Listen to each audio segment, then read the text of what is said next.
Bonjour et bienvenue dans Prière Inspirée, votre émission de prière. Je suis heureux de vous retrouver aujourd'hui avec Gwen. Et pendant toute cette semaine, nous allons vous parler du mépris. Aujourd'hui, nous allons parler de la naissance du mépris. Demain, des manifestations du mépris. On parlera également de la puissance négative du mépris, des conséquences désastreuses du mépris et aussi, si vous avez été l'objet de mépris, comment guérir du mépris.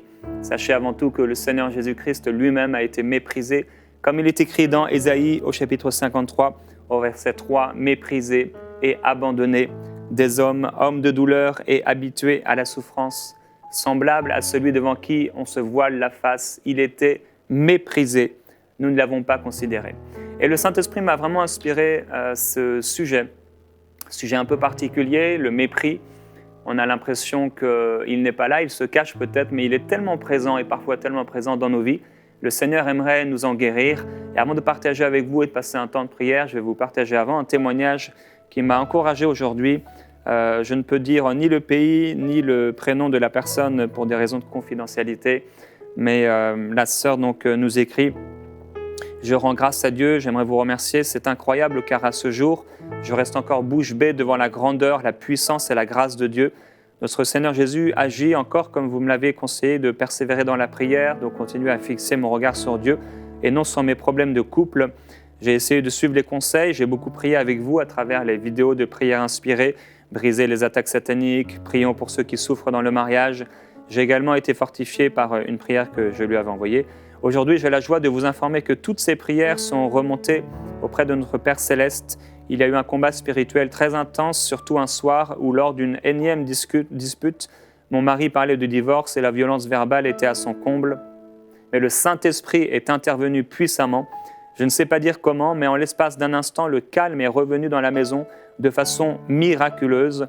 J'ai senti la présence du Saint-Esprit et j'ai su directement que Dieu nous avait délivrés du mal à cet instant. C'était miraculeux. Nous avons alors discuté calmement, ce qui n'était pas arrivé depuis plus de 5 ans.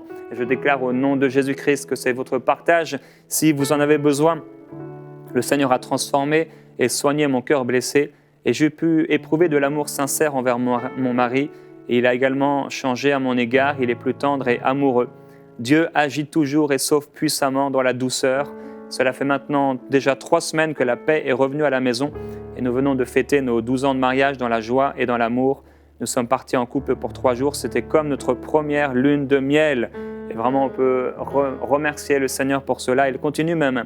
Après avoir reçu le baptême du Saint-Esprit le 6 avril 2019, en regardant une émission Prière Inspirée, Dieu a maintenant sauvé puissamment mon couple et ma famille au mois d'août 2019. Et on glorifie le Seigneur. Que ce soit votre partage, vous tous qui êtes dans des situations similaires, nous déclarons la présence du Saint-Esprit sur votre couple.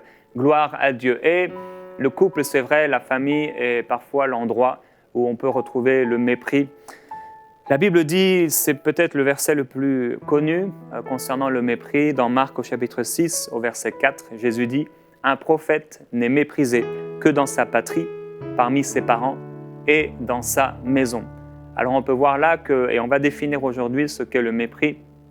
On va parler de la nature du mépris, comment il a commencé, qu'est-ce que c'est, où il se manifeste.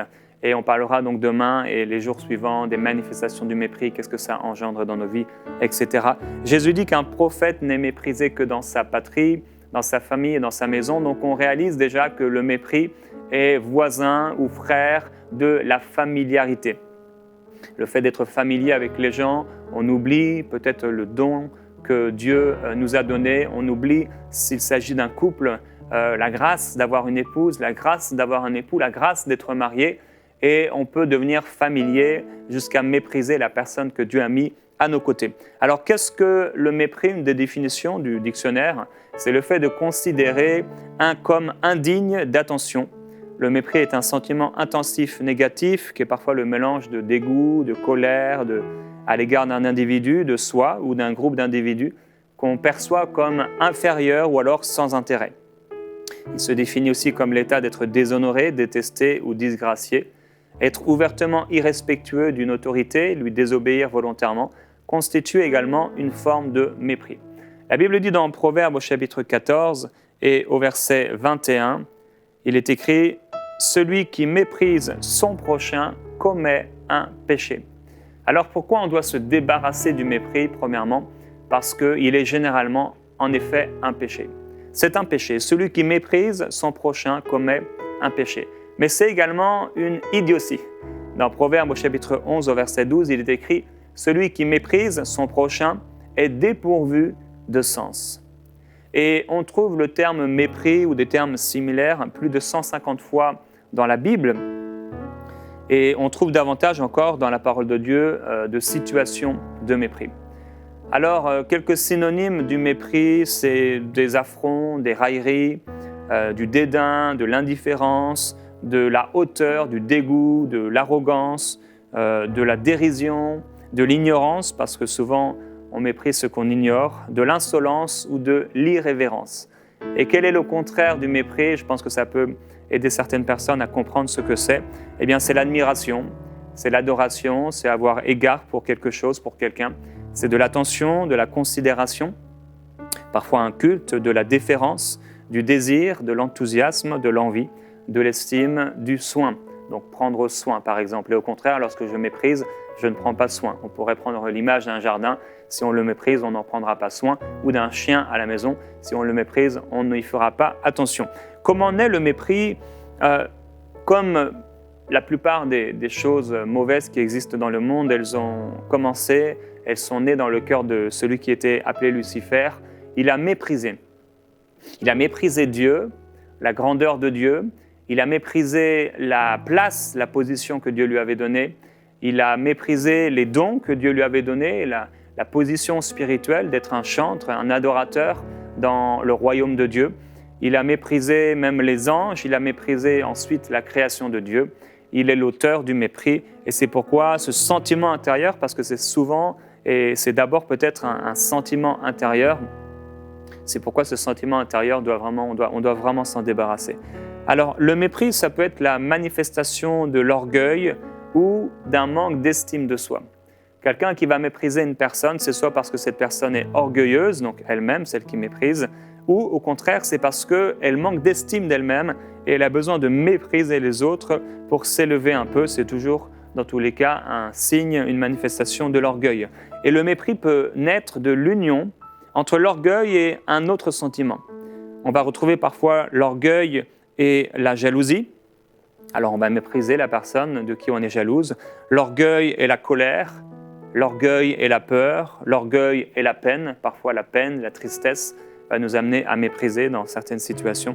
Et puisque c'est généralement un péché, on devrait vraiment s'en garder. Alors le mépris, c'est devenu chez certaines personnes une habitude.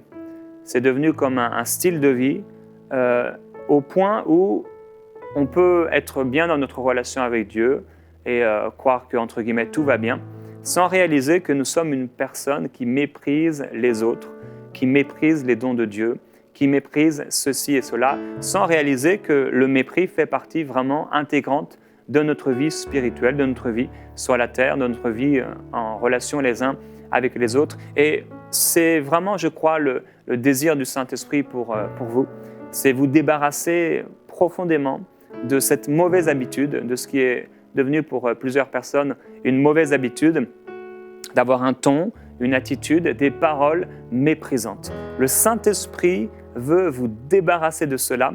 Et si vous avez été le sujet du mépris et que votre cœur a peut-être été blessé, le Saint-Esprit aimerait guérir votre cœur de cette blessure liée au mépris. Rappelez-vous, et on va en parler pendant cette semaine, cette identification avec Christ, notre Seigneur. Il a été méprisé et il a été cet homme de douleur, mais il a banni, il a refusé d'être blessé par le mépris. Alors, qui méprise-t-on ou que méprise-t-on? Parce qu'on peut mépriser des personnes, on peut mépriser des choses aussi. Dans nos vies personnelles, il peut arriver, ou dans la vie des hommes, qu'on méprise Dieu. On n'en fait pas attention. Je me souviens de cet homme de Dieu qui racontait que souvent on peut être dans notre voiture pendant 1 heure de trajet sans réaliser que le Saint-Esprit est comme assis à côté de nous.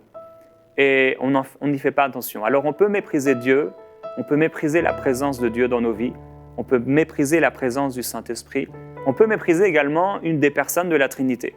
Certains vont s'adresser constamment au Père Et quelque part, il y a un mépris, souvent dû à l'ignorance de la personne de Jésus-Christ. Ou alors on va mépriser la personne du Saint-Esprit, qui est pourtant Dieu lui-même, le Saint-Esprit, l'Esprit de Dieu. On peut se mépriser soi-même. On peut se mépriser soi-même. On peut mépriser des êtres spirituels. On peut mépriser les anges. Dans le livre de Jude, dans le livre de Pierre également, on va parler de ce mépris envers les autorités, les êtres célestes. On peut mépriser bien sûr les êtres humains, selon leurs différences, les pauvres, les riches, les petits, les différents, ceux qui ne pensent pas comme nous.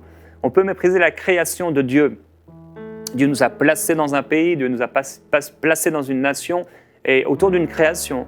On habite peut-être près de la montagne, on habite peut-être près de la mer, près d'un ruisseau, il y a peut-être des oiseaux, des animaux, toutes sortes de choses que Dieu nous a données, le soleil et les nuages, et on peut mépriser la création de Dieu comme si elle n'était pas, comme si elle n'était pas pour nous un sujet de bonté, de grâce, de bénédiction. On peut mépriser des objets, quels qu'ils soient, physiques ou non. Par exemple, on peut mépriser une bénédiction. Ce n'est pas un objet physique, mais c'est quelque chose que Dieu nous donne et on peut la mépriser. On peut mépriser le fait d'être marié, on peut mépriser le fait de connaître Dieu, on peut mépriser le fait d'avoir une église locale, on peut mépriser un pasteur, on peut mépriser un frère, on peut mépriser quelqu'un de la famille, on peut mépriser un père. Il y a toutes sortes d'occasions de mépriser dans nos vies. On peut avoir aussi le mépris à travers des sentiments. On peut mépriser donc des pensées, on peut mépriser des façons de raisonner, des idées, on peut mépriser des principes, on peut mépriser des devoirs. Par exemple, on a le devoir, on a le devoir de faire le bien et on méprise, on oublie, on a un appel, on peut mépriser l'appel que Dieu nous a donné. Et je veux déclarer que vous ne mépriserez pas l'appel et les dons que Dieu vous a donnés, mais aussi les êtres qui vous entourent, les personnes que Dieu a associées à votre vie et que je prie que vous puissiez ne pas les mépriser. Alors, quelques exemples bibliques de mépris rapidement avant de commencer à prier. On voit dans la Bible que, par exemple, Agar a méprisé Sarai. Lorsqu'elle est tombée enceinte, Agar a eu son enfant et elle a commencé à mépriser Sarai parce qu'elle n'avait pas d'enfant. On en parlera au cours de cette semaine. On voit aussi un exemple, l'un des plus connus dans 1 Samuel, c'est Goliath. Goliath va mépriser ce jeune David dans 1 Samuel au chapitre 17 et au verset 42. On voit ici comment ce Philistin, Goliath, va mépriser David. Il est écrit au verset 42, « Le Philistin regarda ». Et souvent, ça commence par là. On va mépriser quelqu'un, une situation, à partir du moment où on va regarder cette situation, on va regarder cette personne. Alors ça commence avec un regard. Le Philistin regarda, et les yeux sont liés au cœur, à la perception, au raisonnement. Le Philistin regarda, et lorsqu'il aperçut David, il le méprisa, ne voyant en lui qu'un jeune garçon roux de belle apparence. Donc, il a regardé et automatiquement, un raisonnement est né dans son cœur qui était le reflet d'une habitude de penser, d'une habitude de raisonner. Ce n'était pas à cause de David, ce n'était pas parce que David était particulièrement différent, c'est parce que lui-même, il était déjà en train de mépriser tous ceux qui étaient petits, tous ceux qui étaient jeunes parmi les soldats parce qu'il pensait être quelqu'un. Et le Philistin dit à David, « Suis-je un chien pour que tu viennes contre moi avec des bâtons ?» Et après l'avoir maudit par ses dieux, il va commencer à l'insulter. Donc, il a méprisé David, il a aussi méprisé les bâtons, ou plutôt ce que David avait dans sa main. Ensuite, c'était la fronde. Donc, il a méprisé à la fois David, il a méprisé à la fois les dons de Dieu dans sa vie. Il a méprisé les talents de Dieu dans sa vie. Frères et sœurs, nous allons voir pendant cette semaine combien il est important que le mépris ne soit pas notre partage. Nous allons voir comment le mépris dans la vie d'une personne peut l'amener à des destructions, à la désolation. Dieu veut nous en garder. Et ce Goliath, ce qu'il avait méprisé a été l'objet qui a été utilisé pour sa propre mort. On peut mépriser quelque chose qui va être pour nous une bénédiction, mais on peut effectivement mépriser quelque chose qui va être pour nous une malédiction. On méprise le fait de marcher dans le péché. On méprise le fait de devoir s'efforcer à marcher dans la sainteté. On peut mépriser toutes sortes de choses. Sanballat, la Bible dit qu'il a méprisé Néhémie.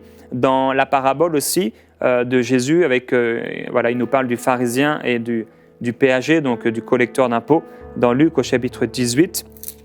Et au verset 10, on connaît, ça s'est passé dans la prière parce que souvent le mépris, malheureusement, ça se passe dans l'église. Jésus dit, 2 hommes montèrent au temple pour prier, l'un était pharisien, l'autre péager, donc un collecteur d'impôts. Le pharisien debout priait ainsi en lui-même, « Ô Dieu, je te rends grâce de ce que je ne suis pas comme le reste des hommes, qui sont accapareurs, injustes, adultères ou même comme ce péager. Moi, je jeûne 2 fois la semaine, je donne la dîme de tous mes revenus. » Le péager se tenait à distance, n'osait même pas lever les yeux au ciel, mais se frappait la poitrine et disait « Ô Dieu, sois apaisé envers moi, qui suis un pécheur. » Je vous le dis, celui-ci descendit dans sa maison justifié plutôt que l'autre, car quiconque s'élève sera abaissé, et celui qui s'abaisse sera élevé. Et le mépris, c'est quelque chose qu'on utilise pour s'élever. Et la Bible dit très clairement que si nous nous élevons, alors nous serons rabaissés. Autre exemple de mépris, on peut par exemple mépriser le ministère d'enseignant. On est là dans l'église et peut-être nous on a un appel d'évangéliste et on méprise l'enseignant parce qu'il parle doucement, parce qu'il n'a pas l'air de gesticuler.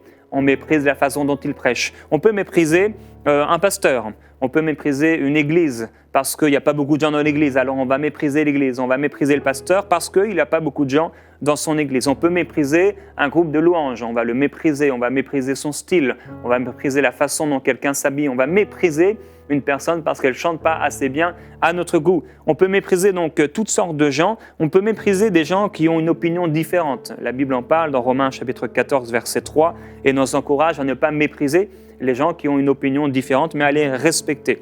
On peut mépriser une personne plus âgée parce qu'on s'imagine qu'elle ne comprend plus rien. La Bible va nous encourager, lorsque ta mère est devenue vieille, ne la méprise pas. Je me souviens être entré dans une église locale un jour où j'avais été invité. Et quand j'ai vu l'homme de Dieu, la façon dont il m'a accueilli, la façon dont il était, la façon dont il a prié au début, dans mon cœur quelque part, je l'ai méprisé. Je me souviens, ça fait pas mal d'années maintenant. Et dans les minutes qui ont suivi, j'ai commencé à me sentir mal d'avoir eu dans mon cœur comme un mépris parce que Dieu m'a montré la valeur de cet homme. Et cet homme, en fait, était un homme de réveil. On n'imagine pas les gens qu'on méprise parfois, combien ils vont pouvoir être pour nous une source de bénédiction. C'est pourquoi on a besoin de ne pas fonctionner dans le mépris. On peut mépriser un patron parce qu'on est jaloux, blessé d'une situation. On peut mépriser une personne parce qu'elle est pauvre ou une personne parce qu'elle est plus riche que nous. On peut mépriser une personne à cause de son apparence. On peut mépriser la parole de Dieu.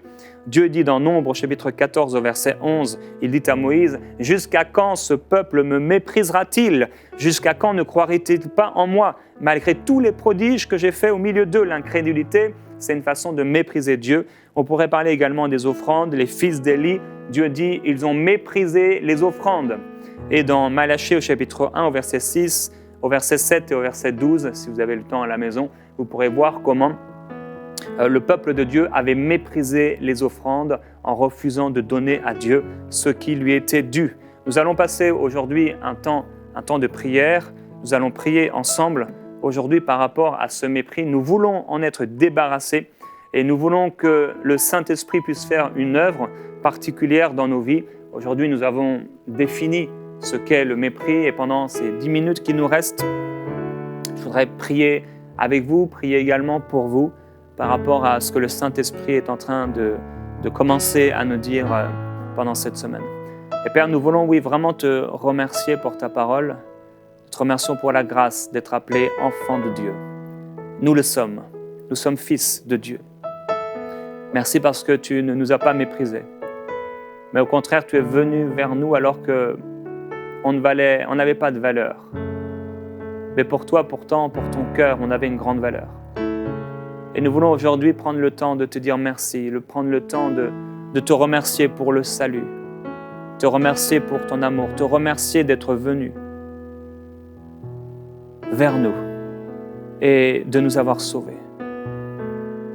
Seigneur, on veut prendre ce temps aujourd'hui, ce temps de te dire merci pour le salut.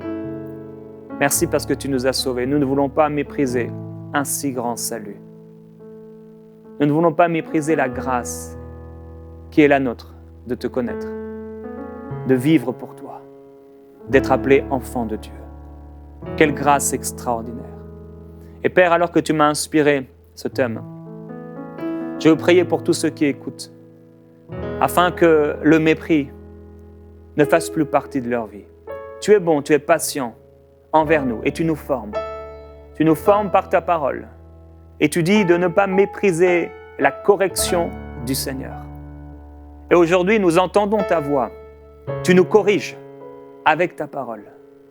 Tu nous encourages à nous débarrasser de ce qui est ancien, de ce qui est vieux, de ce qui doit et ce qui est appelé à disparaître. Tu veux nous débarrasser du mépris. Tu veux nous débarrasser parce que tu veux nous bénir. Et Père, je prie pour mes frères et mes sœurs qui ont des difficultés avec le mépris. Ceux qui ont développé des habitudes. Une habitude du mépris. C'est devenu peut-être même un trait de personnalité. À chaque fois qu'ils voient quelqu'un, ils le méprisent. Ils le regardent de haut en bas, ils font des signes avec leur visage, avec leur attitude. Ils démontrent le mépris. Père, je prie que cela soit changé. Tu veux faire de nous des serviteurs et des servantes, avec un cœur humble, avec un cœur simple, avec un cœur pur. Tu aurais eu toutes les raisons de nous mépriser. Tu aurais eu toutes les raisons de passer à côté de nous sans nous regarder. Mais tu es descendu vers nous. Tu t'es humilié, Père, jusqu'à la mort, Jésus-Christ jusqu'à la mort, et tu as envoyé mon Dieu, Jésus, s'humiliant jusqu'à la mort de la croix pour nous. Jésus-Christ, merci. Merci de t'être humilié. Merci de t'être humilié jusqu'au bout pour nous. Merci d'être non pas passé à côté de nous sans nous voir, mais tu t'es arrêté pour un homme. Tu t'es arrêté pour nous. Tu as pris du temps. Tu nous as considérés. Tu n'as pas considéré comme Goliath a considéré. Tu n'as pas considéré comme ce Philistin a considéré. Tu nous as regardés. Et tu dis dans ta parole, lorsque je t'ai vu, tu étais là et tu étais nu, tu gisais dans ton sang. Mais tu nous as purifiés.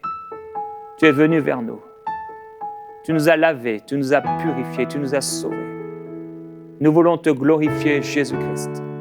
Tu es extraordinaire, tu es merveilleux. Tu es celui qui sauve parfaitement. Tu es celui qui purifie, tu es celui qui lave. Et tu viens aujourd'hui nous débarrasser, nous laver de ce mauvais trait de caractère, de ce mauvais sentiment, de cette mauvaise habitude qu'est le mépris. Merci. Merci Jésus-Christ. Nous voulons comprendre ce que c'est. Et je prie, Père, que tu illumines les yeux des cœurs par rapport à ce mépris, afin que nous puissions, dans les jours qui viennent, discerner quand notre cœur s'élève pour mépriser. Nous ne voulons ni mépriser les gens, ni te mépriser, ni mépriser ta parole, ni mépriser un homme de Dieu que tu enverrais vers nous. Nous ne voulons pas non plus mépriser un enseignement que tu voudrais nous apporter, un verset de l'Écriture, une parole que tu nous donnes. Nous ne voulons pas mépriser une pensée qui vient en nous, une pensée qui vient de toi. Au contraire, nous voulons recevoir, honorer, chérir ce que tu nous donnes. Merci Saint-Esprit. Merci Saint-Esprit pour ta présence. Merci Saint-Esprit pour ta présence. Merci pour ta parole.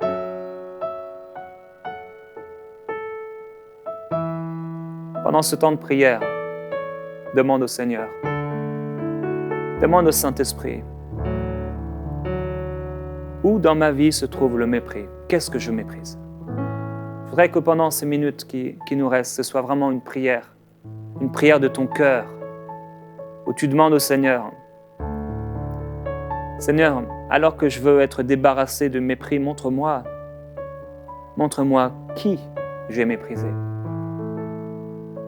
Montre-moi qui j'ai méprisé. C'est peut-être un parent, c'est peut-être un homme de Dieu, c'est peut-être un croyant dans l'Église, c'est peut-être quelqu'un de différent, un enfant, un vieillard, un malade dans l'Église, peut-être une personne dans la rue, peut-être un collègue de travail, un patron, c'est peut-être un frère de sang. Demande au Saint-Esprit, Saint-Esprit, montre-moi. Montre-moi là où j'ai fait erreur. Montre-moi qui j'ai méprisé. Et aide-moi à ne plus jamais mépriser cette personne, mais à la considérer comme toi tu la considères. Oui, fais cette prière au Seigneur. Aide-moi à considérer cette personne comme tu la considères. Aide-moi à la voir avec tes yeux, avec ton regard. Que je ne sois pas comme Goliath, le Philistin, qui a méprisé David et qui a méprisé le bâton dans la main de David. Aide-moi à ne pas mépriser les faibles commencements. Continue à prier là où tu te trouves. Ce bâton, David le chérissait parce qu'il était berger. Il a quitté ses brebis, il a pris son bâton, celui du berger. C'est un outil que Dieu lui a donné pour avancer, pour se tenir, pour se positionner. C'était comme un petit commencement. Alors demande au Seigneur également, qu'est-ce que j'ai méprisé? Non plus une personne, mais quelque chose. Montre-moi, Saint-Esprit, ouvre mes yeux s'il te plaît. Qu'est-ce que j'ai méprisé? Peut-être j'ai méprisé alors que tu m'as demandé, et Dieu a demandé à quelqu'un de lire un livre de la Bible en particulier. Peut-être de relire même tout l'Ancien Testament, toute la Bible, et tu as méprisé. Qu'est-ce que j'ai méprisé? Qu'est-ce que j'ai méprisé? Quelqu'un a peut-être méprisé une proposition de service, de travail. Qu'est-ce que j'ai méprisé? Quelqu'un a méprisé. Ton pasteur t'a proposé de servir à l'église et tu as méprisé cela. Qu'est-ce que j'ai méprisé, Seigneur? Et alors que le Saint-Esprit va ouvrir vos yeux, frères et sœurs, je veux vous encourager à écrire ce que vous avez méprisé pour que ce soit comme un point tournant, un avant, un après. Comme une pierre que vous allez placer pour dire maintenant je vais veiller et faire attention à ne plus mépriser cette personne ou cette chose. Dans le nom du Seigneur Jésus-Christ, nous n'avons fait que commencer. Le Saint-Esprit va donner des rêves, le Saint-Esprit va vous parler dans vos pensées, le Saint-Esprit va vous parler dans la parole de Dieu. On va se retrouver demain dans Prière inspirée. Que la gloire du Seigneur soit sur vous. Ne vous élevez pas, mais abaissez-vous, et le Seigneur vous élèvera.